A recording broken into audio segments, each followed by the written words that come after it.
সকালে ঘুম থেকে উঠেই আগে কলেজের কাজ সেরে নিলাম।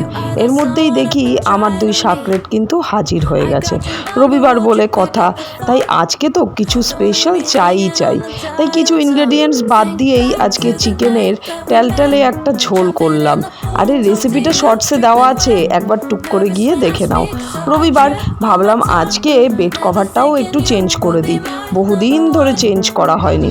সামনে আমার শ্বশুরের কাজ আছে, তার আগে একটু গোছগাছ তো করতেই হবে। আর এখানে এই পুতুলগুলো বেশ কিছুদিন ধরে দেখছি সেলাই খুলে গেছে। আজ ভাবলাম হাত ফাঁকা হলে এই কাজগুলো সেলাই টেলাইগুলো করে নেব।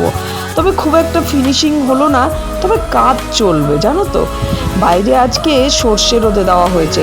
আমার শ্বশুরবাড়িতে জানো তো সর্ষে ভাঙিয়ে খাঁটি সর্ষের তেল হয়, তারই প্রস্তুতি চলছে। এটা একটা স্যালাড বানিয়ে ভাবছি ফ্রিজে রেখে দিই। সাবস্ক্রাইব।